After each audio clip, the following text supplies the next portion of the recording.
Welcome to The Stacks, a podcast about books and the people who read them. I'm your host, Tracy Thomas, and today, the wonderful Zach Stafford from the Vibe Check podcast and famed journalist is back in The Stacks.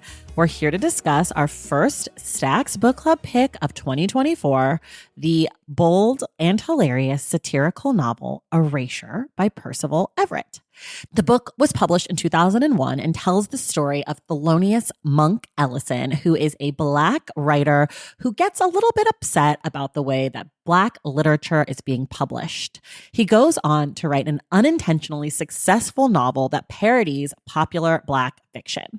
The book is also the basis of a brand new film called American Fiction, which was written and directed by Cord Jefferson. Today, Zach and I talk about the book, Erasure. We talk about what worked for us, what didn't. We talk about the novel within the novel. And we also talk a little bit about the adaptation of the film American Fiction. Here's what you need to know. There are spoilers of the book, Erasure, but there are no spoilers of the movie American Fiction. So if you haven't seen the movie, you can definitely listen today. Make sure you listen to the end of today's episode to find out what our February book club pick will be. Everything we talk about on each episode of The Stacks can be found in the link in the show notes. If you love the show and you want more of it, like inside access, the best bookish community on earth, and more, you've got to join the Stacks Pack by going to patreon.com/thestacks. For just $5 a month, you get access to our year-long reading challenge, our bonus episodes, entry into the Stacks Pack Discord, which is amazing. You get to come to our monthly virtual book club meetups. It is an incredible space to be a part of if you are a book lover, if you want to read more books, if you just want to be in community with a bunch of nerds. Come join the Stacks Pack. And I should say this, I could not make the Stacks without this group, without the support of the Stacks Pack through Patreon. So if you like the show and you just want to show some love, but you don't care about perks, you can still join the Stacks Pack. I would really appreciate it. Head to patreon.com/thestacks to join. And a quick shout out to our newest members of the Stacks Pack, Deirdre, Marcy Major, Ash H., Alyssa Munson, Courtney Marshall, Elizabeth Malcolm, Molly, and Rebecca Williams. Thank you all so much to our brand new members, and thank you, of course, to the entire Stacks Pack. All right, now it is time for my conversation with Zach Stafford about Erasure by Percival Everett.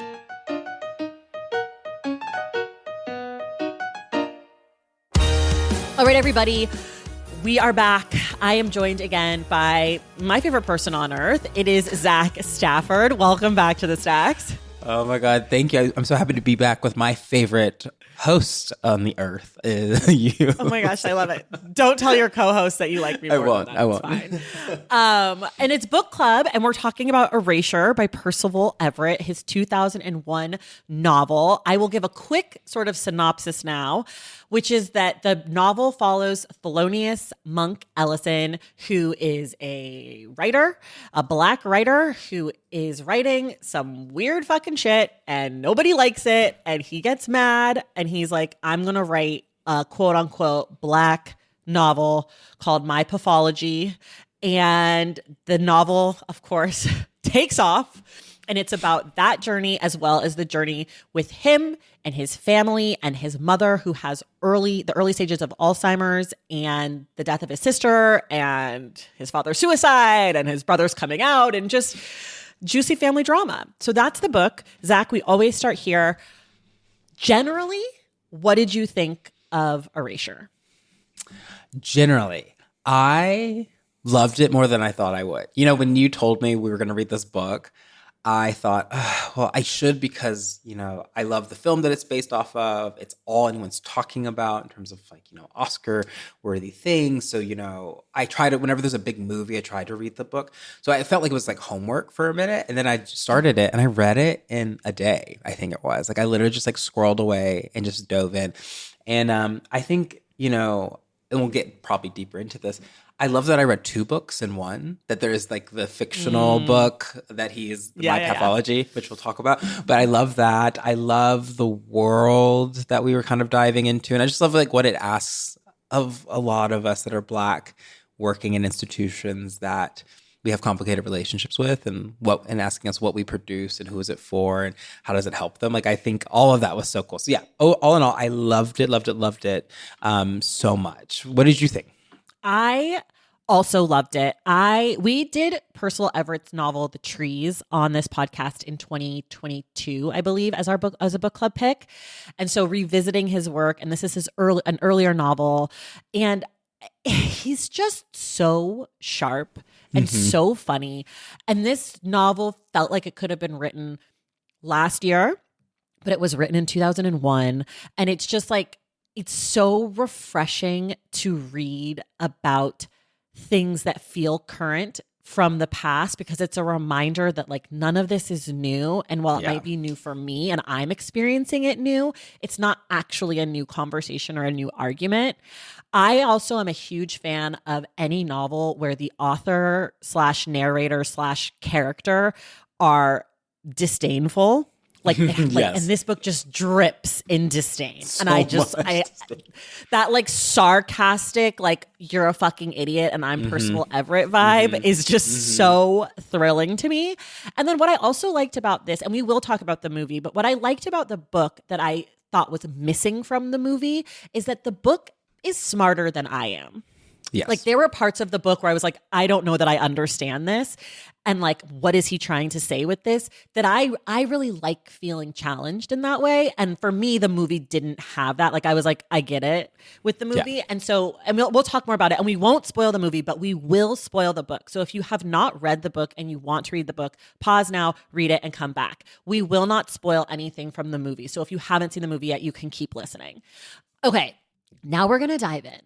I want to start with the epigraph, which is a Mark Twain quote that says, "I could never tell a lie that anybody would doubt, nor a truth that anybody would believe." And it's such a good start for a book that's all about truth and lies and fact and fiction. And also I love it because he's got a new book coming out this year, Percival Everett, called James, which is a retelling of Huck Finn by Mark Twain, told from the perspective of Jim, the enslaved black person. Really? So I also just like love that. Yeah. That's incredible. And just hot tip, I'm told it's like the best book of the year. I'm told it's fucking amazing. So everyone go get your copy of James. That's amazing. What happened to the wasn't there a controversial statue of James that was just taken down? I'd have to look into it. But yeah, there was like there's been what's amazing with this is that there's been a lot of conversation around like the art world and how they treat that book and kind of how they exalt it and the slave character in it. So I love that we're giving that person a real voice and story through Percival Everett, which is going to be so cutting. That's so amazing. Good. Yeah, I can't wait. That's all I wanted to say about the epigraph. I didn't have more to say. I just liked it and I thought it was funny. So, okay, what I do want to talk about is the balance in the book between the satire of my pathology and Monk as an author, and then the sort of like human, tender side of his family and the personal stuff. You saw the movie first, so you kind of knew to expect that. I had no clue that the book was going to be so tender, so filled with interiority. And I'm wondering like how that helped you or didn't help you like understand the idea of erasure. Oh, that's such a good question.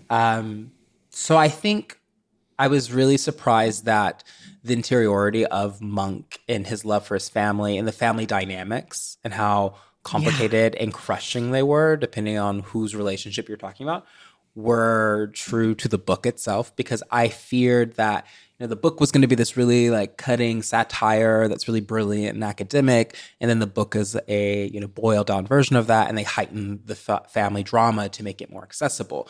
But that's not the case. Is that you both get like family drama in both, and in some ways, I like Erasure's usage of family and how like his sister is threaded throughout, even after her death, in ways that the movie doesn't. So I think for me, that's where the book felt the most real. Was that I know so many academics that are creating at this high level, thinking theoretically, thinking about the abstractness of Blackness and Black literature, but are also dealing with like the very ordinary and mundane tragedy of life as a person, with family getting sick and family members not getting along.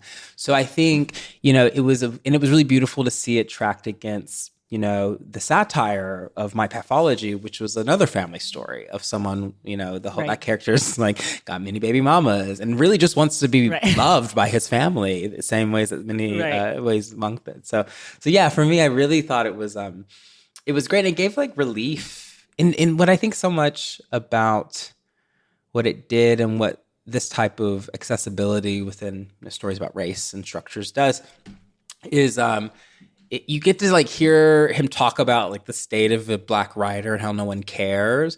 And then it's next to like him being deeply cared about his mother and him deeply caring about her and the family. So it's kind of these like at times contradictions. Like there's so much love in his life, but he doesn't feel the love. But that's how we all feel. We're all complicated messes. And for me, what I thought was really nice about having the satire alongside with like this more like, I don't know, straight like versus comedy is like, Percival Everett is showing us what story we could have if all Black authors didn't have to make art about being Black. Not that his family story isn't about Blackness, because it is, because any story about any Black person or Black character is about Blackness and does deal with race. And like we could talk about, dementia and Alzheimer's being like more prevalent in Black communities and all those things. But I liked that instead of being like, Monk is a person too, and like going through things and whatever, he's basically putting up these two worlds right next to each other and saying like all of like this story deserves to be told just as much of the story about like fighting against racism and art, and like this is Blackness as art and like Blackness on display, and all of these things are just as Black as having 4 baby mamas or running from the police or whatever stereotypes. And I think that like doing it this way, showing us, like really showing us instead of telling us, and giving equal weight to the stories really really exemplifies that point. He's like very clearly saying to us like, listen, I want to tell a story of a middle class or middle upper class Black educated family that has nothing to do expressly about race, and like that's the book I want to write, and I'm being told I can't. And like I loved him doing that. I do wonder if in 2024 this book feels dated a little bit in that way, because we have so many more stories, and not just middle class but also like middle aged. Like Monk is like 40 or ish, right? And like we just like don't. So much literature about Black people is about like younger Black people, or told from like a much older character, like looking back on the past, and like just having this like middle-aged guy just like do middle-aged shit, like deal with an ailing parent. It made the satire sing, I think is what I'm trying to say. Yeah, no, I think you're so right. And why I know you're right is I can think of a few other ways that this book could have, and most likely probably was being pushed to go, which is, if I was a publisher and I heard, the pitch was, I'm going to write a book. It's about this writer who's not very well known, who writes this like satire that breaks out and becomes this phenomenon and becomes like famous overnight, and is, and then is thinking about his own the state of literature. I would think you'd focus more on like the fame and the like, he got rich, he's now running around town, he has all this access, and he's having this like crisis of, identity because of wealth and success. And the movie goes more into that. The book isn't as interested in that as much, about the kind of the reward for selling out. It's really interested in like the process of selling out and the process of dealing with these two truths at once, and how do you sit in a body at a point of contradiction, and is it a contradiction, or like can you hold all these things at once? And I thought that was really smart, because there's like a way in which like the Hollywood version of this is the glamorous like rich guy gets caught fooling everybody. In this book is not as interested in that. Because like the interesting question, I think, to Percival Everett, but also to me, and it's probably why this book does work, is because I'm not actually interested in what it's like to get famous. right? I'm so much more interested in what it's like to decide that you're going to do this thing that feels icky to you because it's a joke or a bit. And then what happens to you when you realize that your little joke is not being taken as a joke? And like, what does that do to you as an artist? And like, I think he gets at it in the book. I think there's a part where he sort of questions like or maybe, I don't know, I wrote it down. It might not have even been in the book. It might have just been something that came to me. But like, how does Monk feel about writing in an industry where my pathology is the greatest thing since sliced bread, right? Like, and I think about that a lot too. It's like, I mean, I work in adjacent to publishing, not technically in publishing, but like I work in the book world.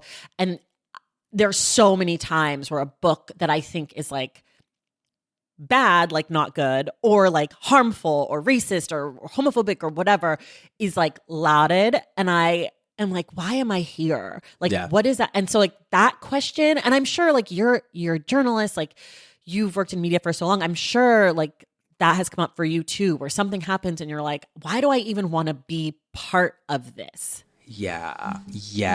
That's something I felt so deeply when I began my career, because you have these examples of people who sell out. You know, I remember I had a moment where, I'll say this, I won't name names, but I remember I met with a person, a colleague at Fox News, and I was doing MSNBC at the time.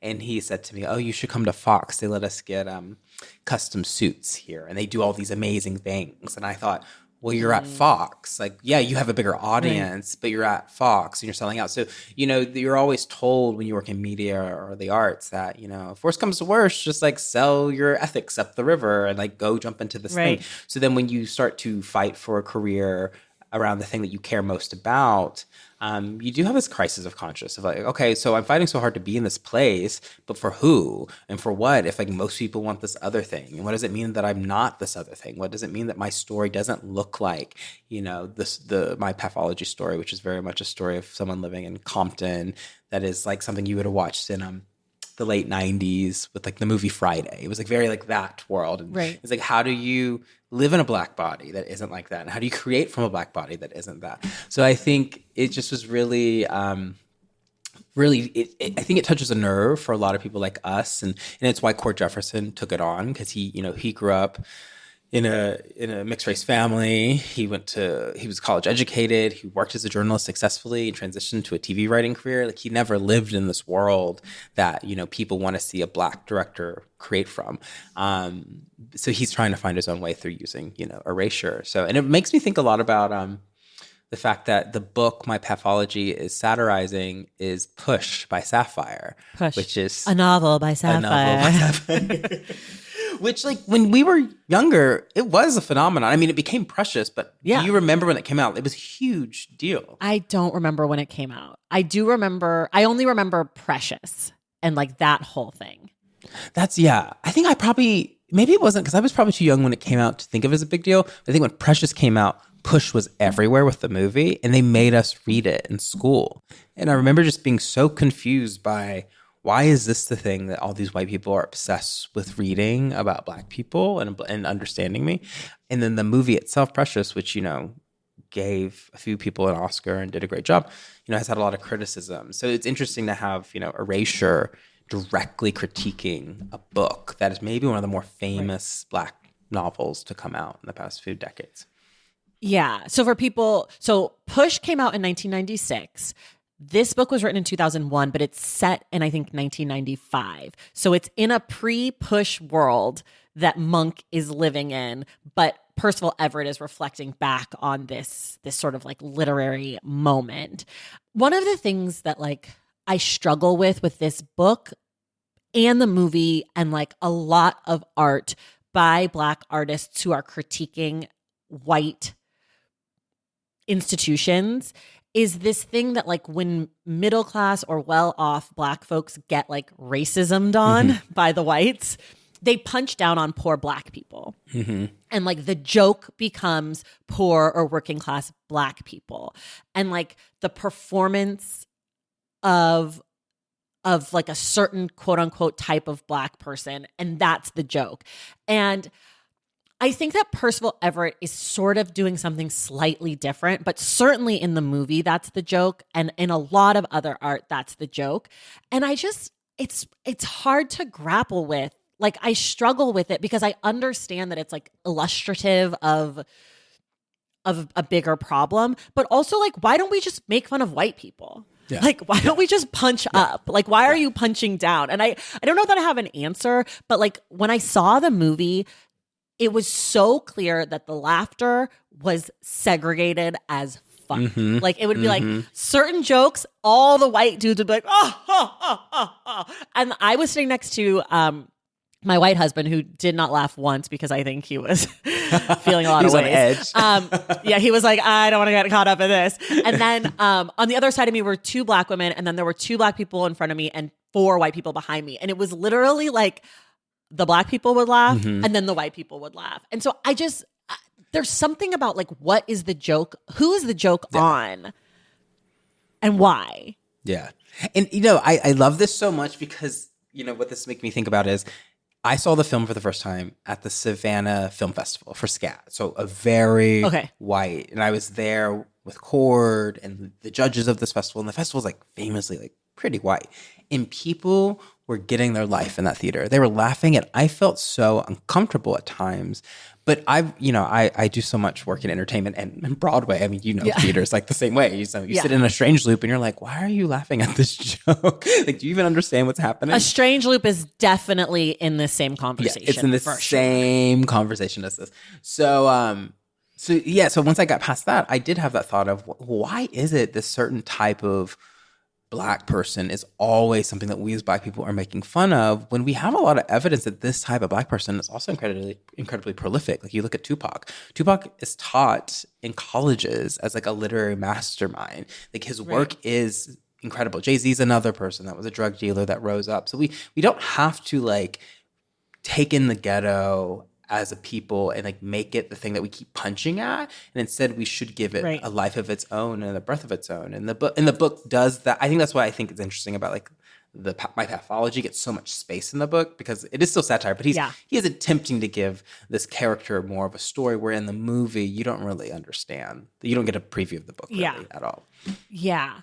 And I think like also just the idea that like a Van Gogh Jenkins, the main character of my pathology, exists is like such stereotypical bullshit that like it doesn't exist. But we've been told so many times that like this is a Black story and this is what exists, that like it flattens all of us, and it flattens specifically like poor Black people who are like fully realized human beings, which shouldn't have to be said. But like, as this joke continues of like the punching down on like poor Black people or disenfranchised Black people, like it becomes something that has to be said because it's like it continues to proliferate, and like obviously this book was written a long time ago, but none of it is new. Like none of this this particular performance of Blackness is new. And there's something about it that like, even while I think Percival Everett's joke is a little more complicated, it is a joke that I question every time because it feels not great. Yeah. And what you're getting at points to another thing that you brought up, which is this Ouroboros effect of it all, the snake eating itself, because this joke only continues the cycle of, a work is made that flattens the Black experience, makes us a caricature, then an intellect tears it down by making a work that makes fun of that thing. And then through that process, they create a new kind of like caricature, and it keeps kind of feeding itself over and over. And I walked out of the movie and walked away from the book being like, this is amazing, but does it actually structurally change anything? Does it actually move us forward? Because I feel like I'm still chasing my tail in a really entertaining way.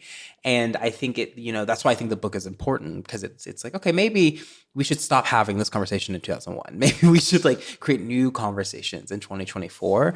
But I still don't know exactly what that looks like. And I don't know. For me, the joke of the book is also on Monk.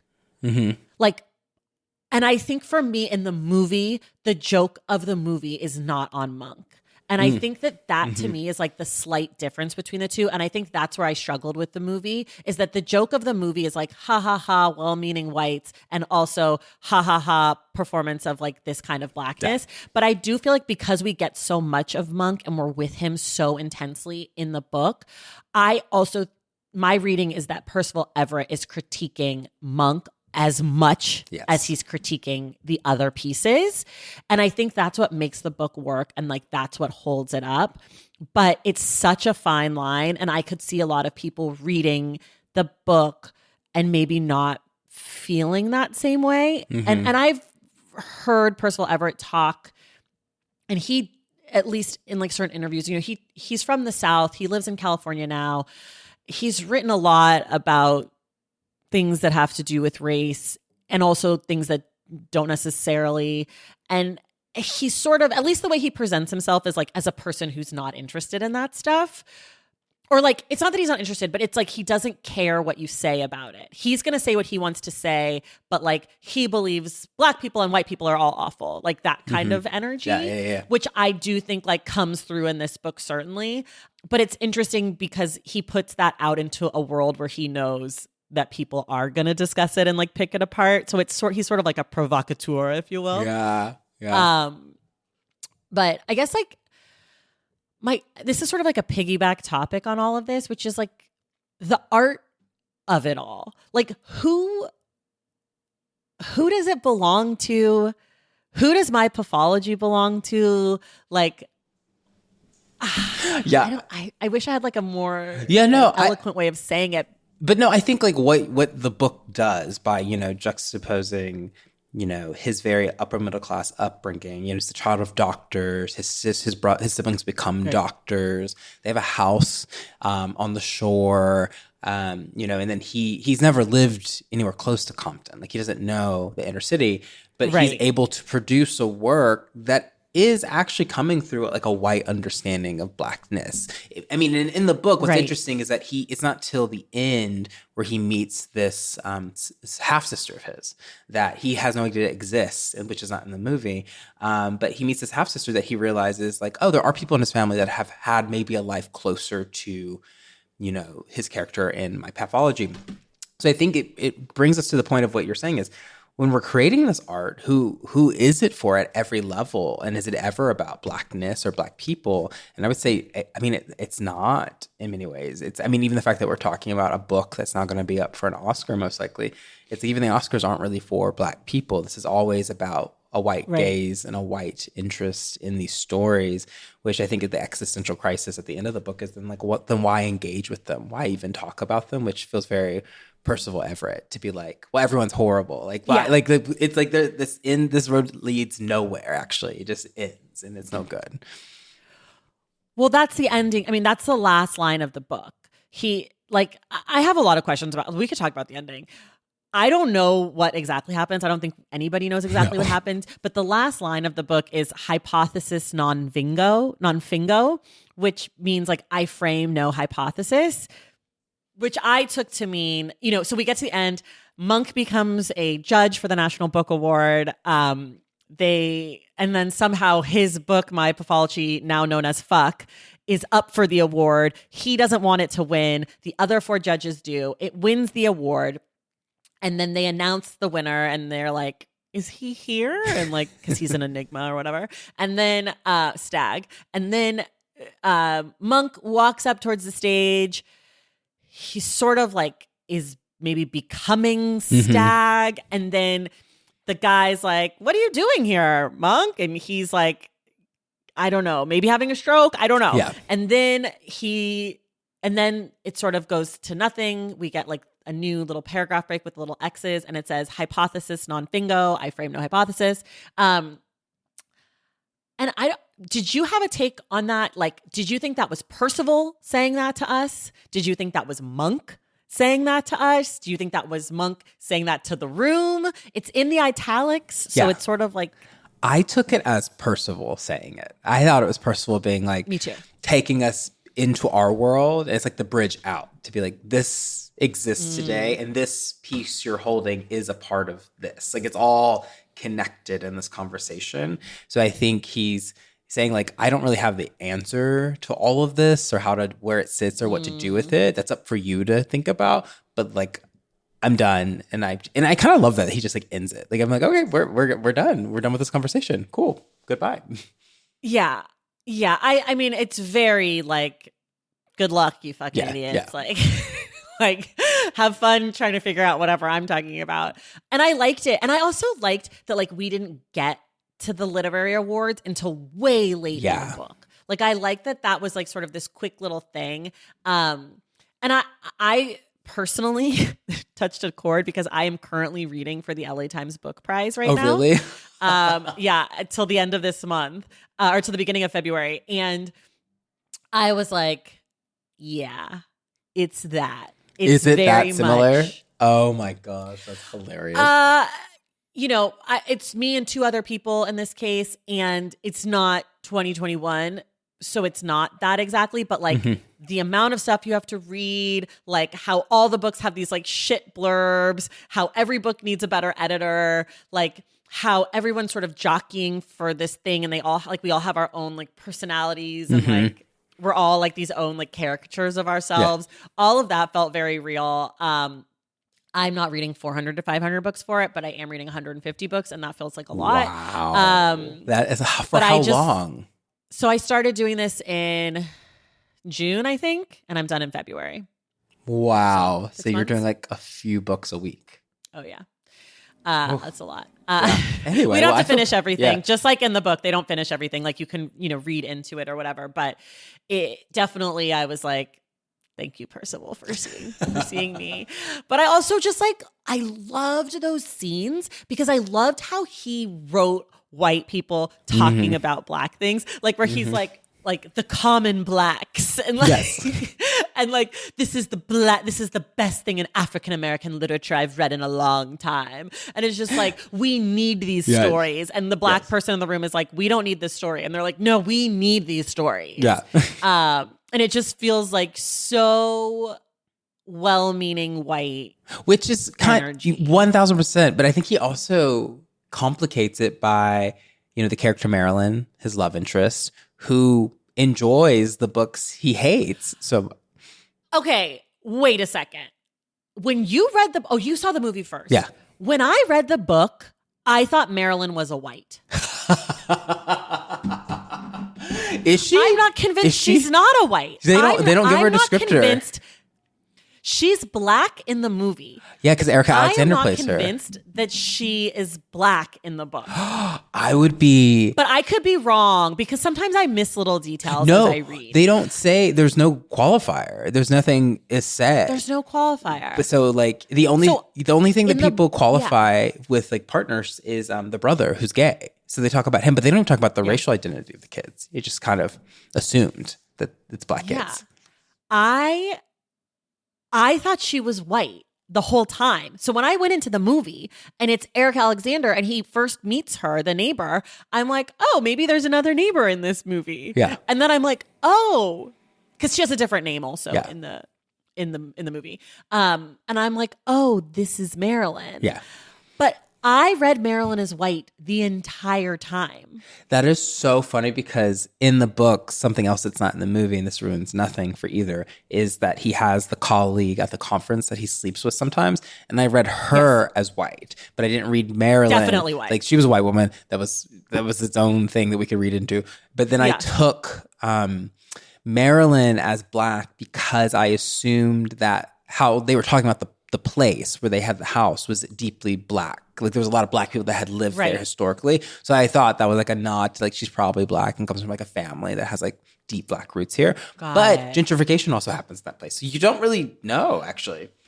I don't know. I don't know the place like where the beach house was. Like I'm not familiar with, I'm a West Coast person, so I'm not really familiar with like those East Coast like enclaves or whatever. But in my head, she was white. I could be totally wrong. So maybe funny. it is said somewhere, but like, so I read this. So the scene where he's like, you're reading this book? And she's like, yeah. And I loved it. And like, I love my pathology and I love Wheels lives in the ghettos or whatever. Yeah. I'm like, this fucking white lady, like, she's just obsessed with black people. Like, tell her off. Like, I was totally on Monk's side in that scene. Whereas like in the movie with the black person, I'm like, And it does giving radically abusive. And it radically changes the scene a lot, which I mean, maybe it was like a point of his. It's like, well, does it matter who's reading it? And does it change how you take it on or deal with it? And I guess it's true. Like if it's a white woman saying, I'm okay with this book, then you're like, oh, who are you to say this? Versus a black woman saying, oh, I enjoyed this book. I needed like a break from hard reading.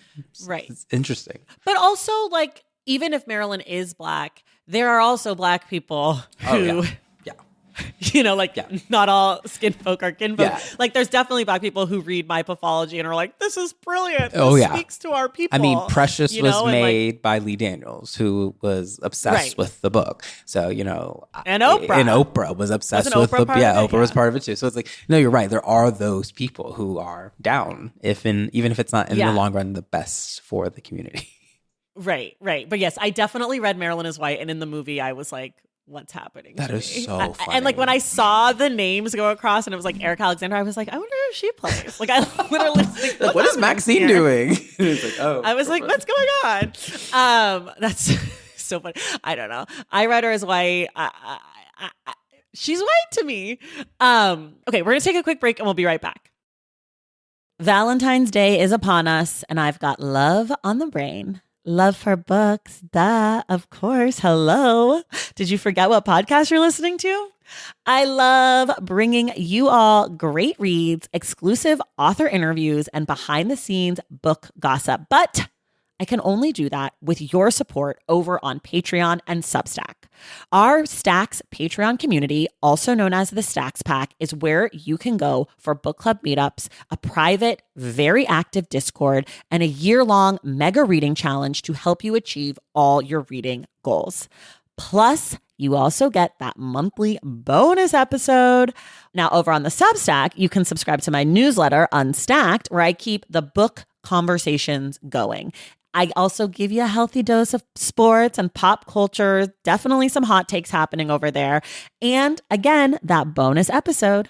If you don't have a few dollars to spare, don't worry. There are free options on the Substack and the Patreon to get you a little extra Stacks magic.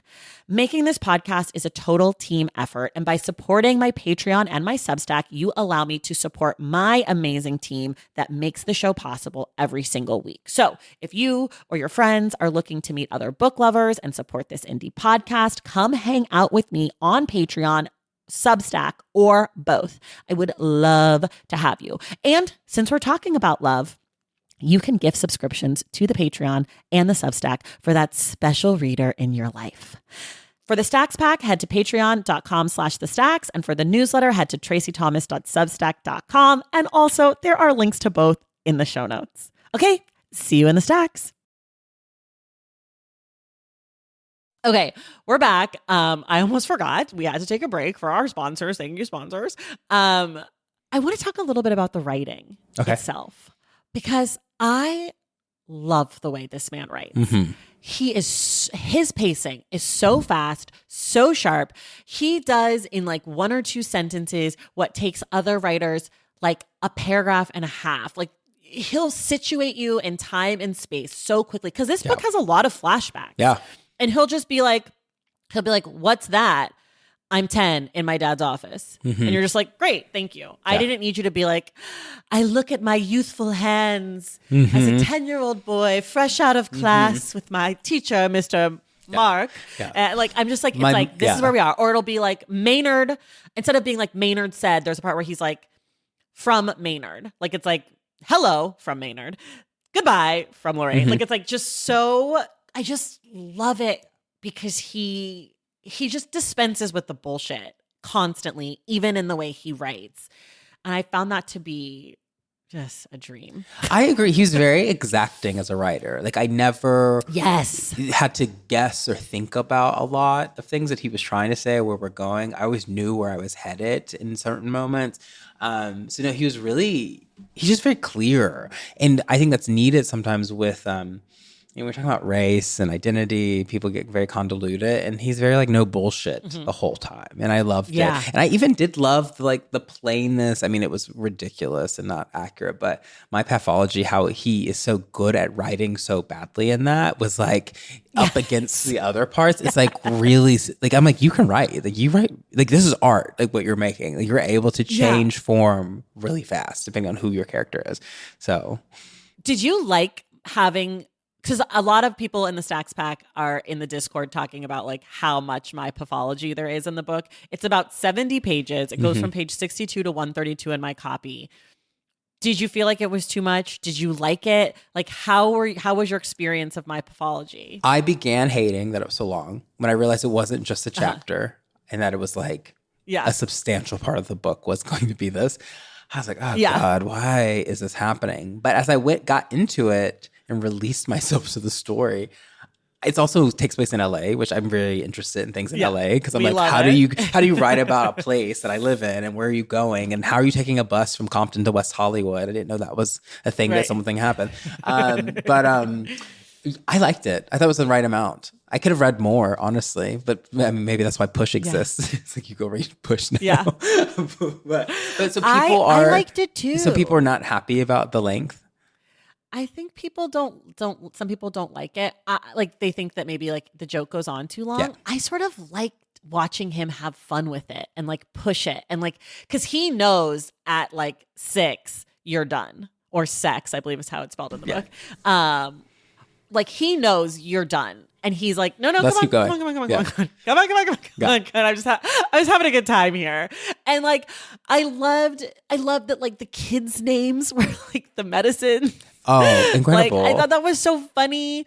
I think Percival Everett is one of the best namers of characters in his books. Like Van Gogh Jenkins is so brilliant. It's so funny. Stag R. Lee is so brilliant. Thelonious Monk Ellison is so brilliant. And like, I just loved watching him riff and like do his shit. And I also agree with you. I think there are parts of my pathology where I'm like, wow, he's actually he's not just trying to write bad. He's trying to make a point that bad still, like, there's like some craft to what he's doing. Like he has really taken the time to write a quote unquote bad novel. Percival, that is, not Monk. But like the actual book within the book is like, it's not just thrown, it's not how I would do it. I would be like, yo. Like it's not, it is that, but it's better than that. Yeah. Like it's really professional shit. And I really liked that. And like, it's just, there's like range to it. There's like a good little plot. Like it was also like sort of like, fun and silly. The syntax is like kind of fleshed out in that like, this is the language. And it's nothing like I've read before, like how he says like use and six. Like I've never seen it written that way. And like you typically see, I think, Black slang written, you know, a lot of it, you know, is like a post-slavery vibe where it's like that very like post-Civil War or post-Emancipation Proclamation way of talking. Like The Color Purple is the best example of that. Or then you have like, you know, Friday or the other versions that are like for the inner city kids. Right. But how he's writing, I was like, I've never seen people write words like this, but I know exactly what you're getting at. And it created its own sense of place for me that felt very like his, and it didn't feel like he was, because I think a lazy writer or a writer that didn't care as much would have just bullshit at that part and be like, no one's really going to read this, they're going to skip it. But he did think like he was really thoughtful about what he was creating and how it ended. Even like the ending was pretty like wild. Yeah. And like there's parts of that book that are mirrored throughout the whole of Erasure. Like I don't know if you caught this, but there's 3 different scenes where someone is like getting hair and makeup done before they go on television. Yeah. And I like loved that because it's like, it happens with Van Gogh Jenkins. It happens in that interlude with the game show that ends with the audience said nothing, they were dead. Oh yeah. Something like that, which I fucking loved. And then it happens before Monk goes on the Oprah-ish show. Yeah. Or he's Kenya fake. Or He's Kenya. It's in. He's Stag R. Lee. Yeah. So like I loved like those little things. I was very curious about the hard R on the N-word in it, because that to me had to have been a choice, because the GGA version exists as well. And I was really curious about that because that felt like, I think maybe that was him showing his hand as Monk. Oh, yeah.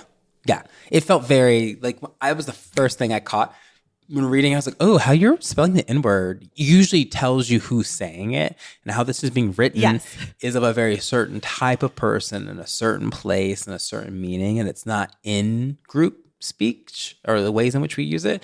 So he's making a point here of being like, well, this is who this audience is for. This is for white people. This is how white people use it. So I'm going to write it in this like code, which then is his thesis, is that the whole thing is written in a black language for white people to understand, not for black people to understand. Right. So I think it was smart. Right. You can tell, man teaches at USC, right? He's brilliant. 30 books. Like he knows what he's doing. He knows what he's doing. Okay, so one of the things we always do is we talk about the title and the cover, but I want to give the title a little more time than we normally do, because I wasn't sure why the book was called Erasure until I got to the scene about the erased artwork. And then I was like, this is the greatest title usage ever, because there's a 0% chance that I would tell anyone about this book and be like, what do you think this book should be called? And they would be like, Erasure. Yeah, no. But so in the it's on page 228, there's this scene between two artists, because there's these interludes that I don't know that's what I was like, I don't know that I understand what's going on here. But there's these interludes, I think 227, sorry. And this one is between like two artists, and one of them is de Kooning and the other one is Rauschenberg.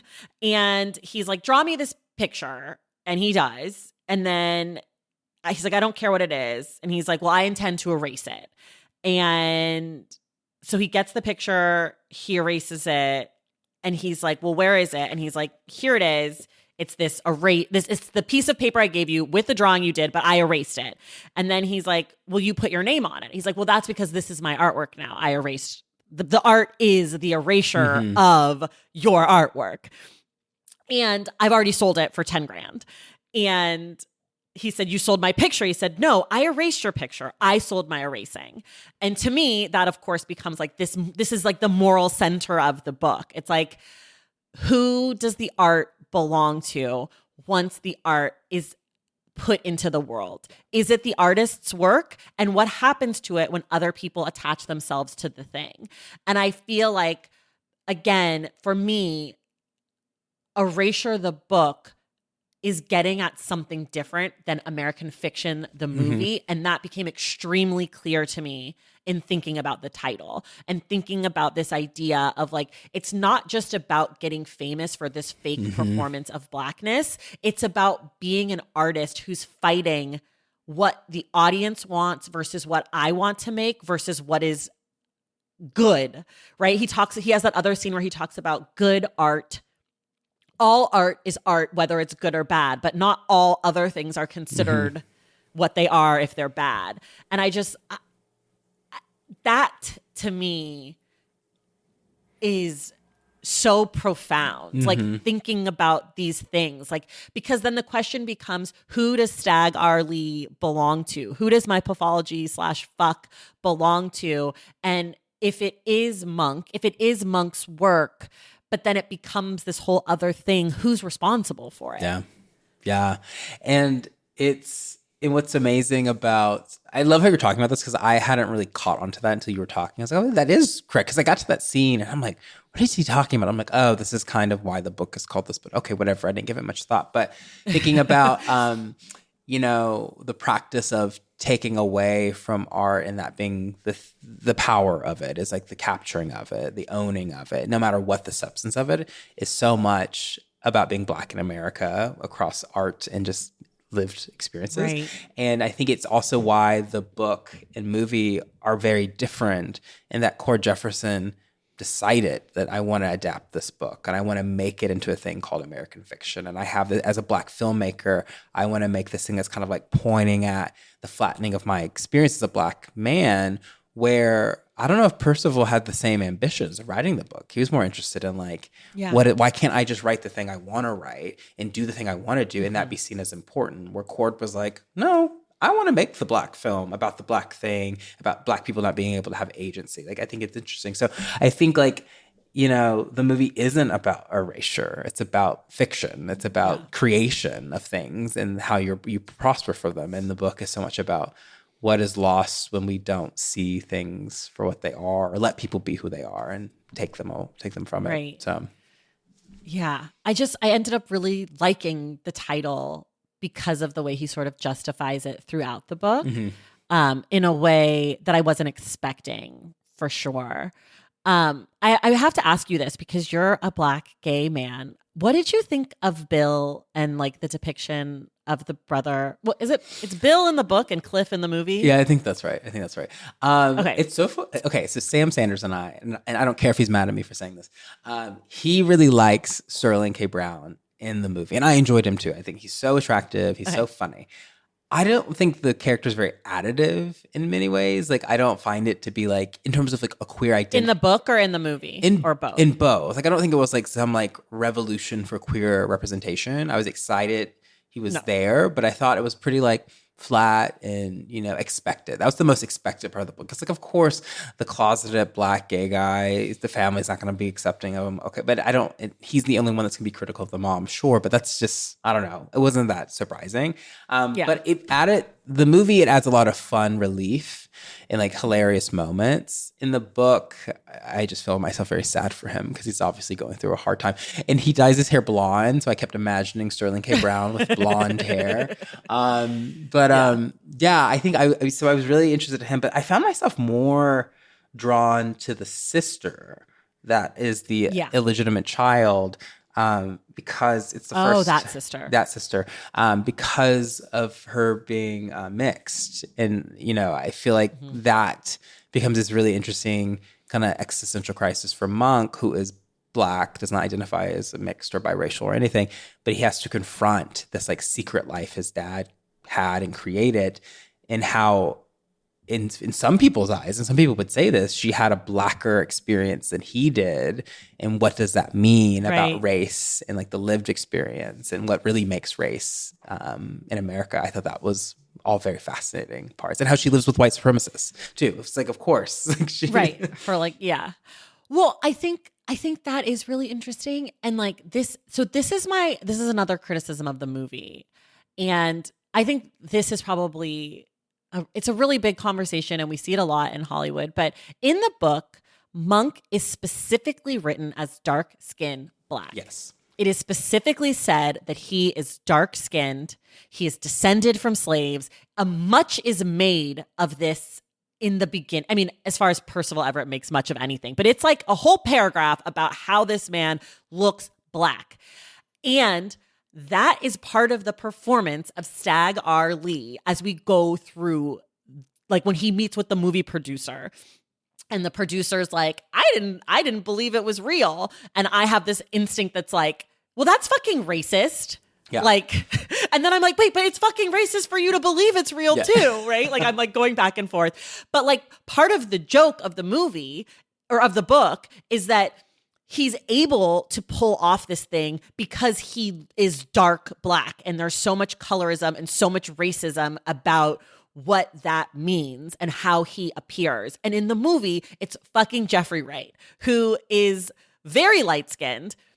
And that to me was the hardest part to reconcile of the movie, because Sterling K. Brown was right the fuck there. Right there. And I know Cord Jefferson has talked about how when he was reading the book, he pictured Jeffrey Wright from the beginning. And I'm like, okay, well, so you just wanted to have Jeffrey Wright, because that is not the description of the thing. But it really changes the movie, and it is colorist and it is anti-Black to make that choice when it's clearly written that it's a dark skin. It just changes the thing. So Tracy, leading up to this, and I haven't said this to you yet, I think I told my partner this. I told someone else this. I was like, I would have only said yes to talking about erasure with Tracy out of everybody because of this exact thing. Because I feel like and I say this as a friend of Chords and as someone that has worked with lots of Black creators and thinks about Blackness and representation, but who does that as, you know, a more light-skinned mixed person, is like, what do we rip away from this content by not letting it be dark-skinned Black people? And that experience of being a dark-skinned Black man, like my father, is vastly different than what I experienced in the world. And if I was pulling the stunt, you know, there's a reason why in the book, like, maybe a light-skinned person does get a book deal or can even have these conversations. And like the fact that this person was dark-skinned is the radical act of like, well, they fought so hard to get here. Why can't they be here? Why do they have to keep performing a certain type of Blackness where, you know, in Cord, you know, looks like our brother. And like Cord, like, of course he saw Jeffrey Wright when he read it because he was projecting himself into it. But it's like the text is about someone that is much darker and had a very specific experience. And I do think the movie would have been very different and makes more sense for like the code switching that happens between Monk and Sagar Lee. Like someone would be like, oh yeah, this dark-skinned Black man sitting at this hotel. Yeah, I'm sure he's a thug. I'm sure he's all these things. We're like, the Jeffrey Wrights of the world with the Zach Staffords, people aren't really looking at me being like, yes, you are Sagar Lee. Like that's just not a thing. Right. Exactly. And like, I mean, not to hit the nail on the head too hard, but that is an erasure. Yeah, that is a literal erasure. Black experience. Like it fundamentally changes the joke of the book when the movie does that. And also, especially in a visual medium where you're looking at the person for 90 minutes or whatever, for 2 hours. Whereas when you read the book, it is like you can sort of imagine whatever you want and it's not as in your face. But when you're watching it on a screen and you see this, because also in the literary tradition, including Percival Everett, who is light-skinned Black writers do have an easier time getting book deals. They are able to talk about race in a way that dark-skinned Black authors are not given those opportunities. Historically, I mean, like W.E.B. Du Bois, like we're talking about some of the great literary figures of our time look a certain way. And that means something when James Baldwin then gets an opportunity to write and what he says and how he's perceived, right? And so like that change, while it makes sense in a Hollywood way because like Jeffrey Wright is one of our great living actors and I would watch him do anything and I love him and I understand wanting to cast him in your movie, it really changes what we're looking at and what we're talking about. And it is colorist and it is anti-Black.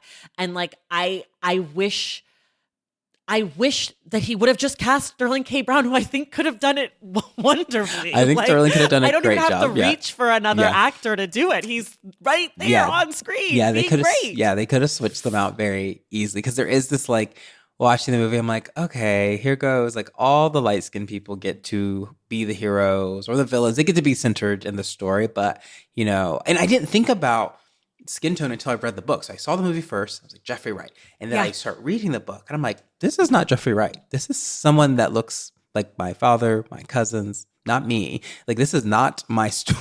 You know? And I think, you know, that would be my one big change. And I mean, I guess then would Cord have even done the movie if he couldn't have someone that looked like him? Because this is very like interesting, connected to his own experiences, I think, too. And he projects a lot of that into the script and the changes he makes and the things he decides to focus on. And even the ending, I would say, is an ending that, you know, I don't know if Sterling K. Brown's character would have. I don't know. I actually don't know. I would have ended the movie. Would ended the same way if it was a dark skinned person versus Jeffrey White. So I think it changes everything. Similar to, you know, down to the girlfriend, her identity. I think we just keep making this point over and over. It's like who is in the room, who's touching the work does matter all the time, and we should be thinking. And that is the center of the book. Really, is like who's in the room, who's touching the work.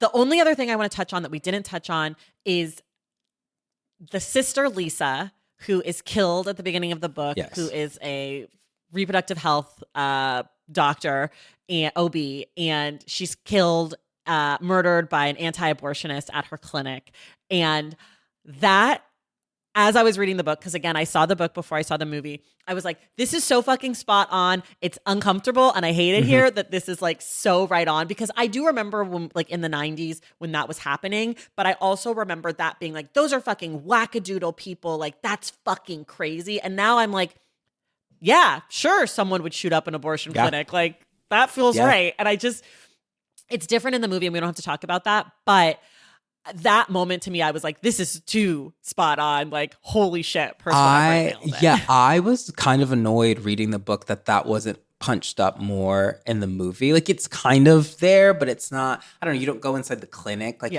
the book and get to know the people and like the crisis with the clinic at the end where all the doctors want to like fold out because they don't want to get shot.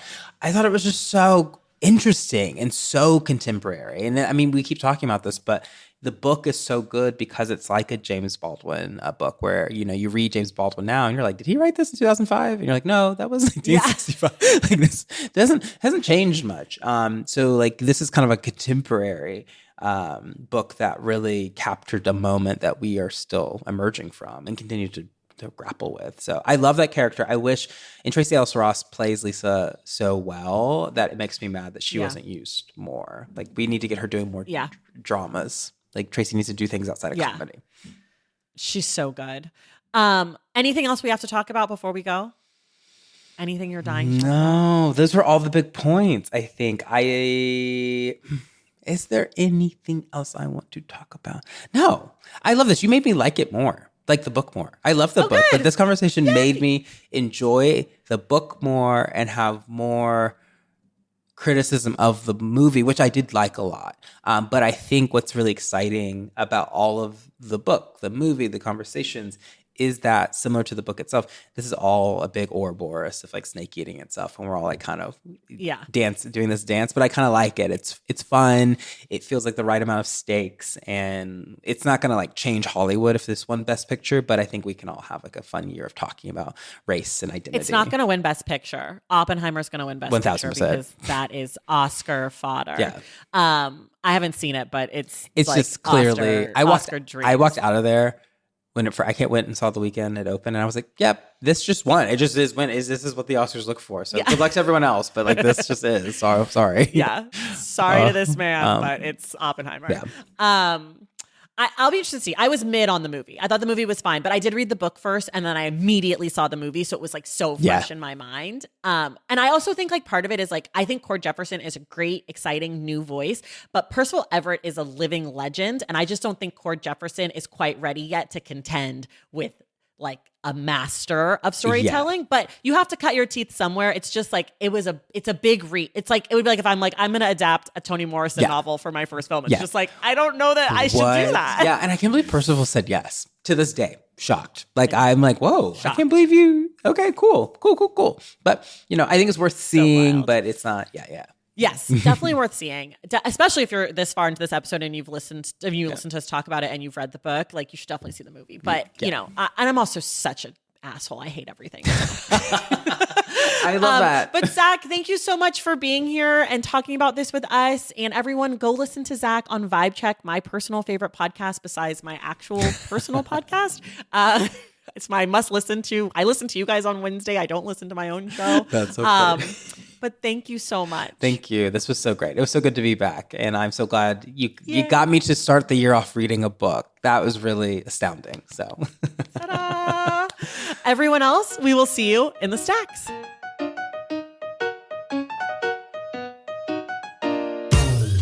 All right, y'all, that does it for us today. Thank you so much to Zach Stafford for coming back into the stacks. I'd also like to say a huge thank you to Chantel Holder for helping to make this conversation possible. And now it is time for our February book club pick announcement. The book is Viral Justice: How We Grow the World We Want. It is part memoir, it is part manifesto, and it is written by the absolutely brilliant Ruha Benjamin. The book is all about taking the small daily actions that lead to big structural change. You'll have to listen on February 7th to find out who our guest will be on February 28th for our discussion of viral justice. If you love the show and you want inside access to it, head to patreon.com/thestacks and join the Stacks Pack. Make sure you're subscribed to The Stacks wherever you listen to your podcasts. And if you're listening through Apple Podcasts, be sure to leave a rating and a review. For more from The Stacks, follow us on social media. We're at The Stacks Pod on Instagram, Threads, and TikTok, and at The Stacks Pod _ on Twitter. And of course, check out our website, thestackspodcast.com.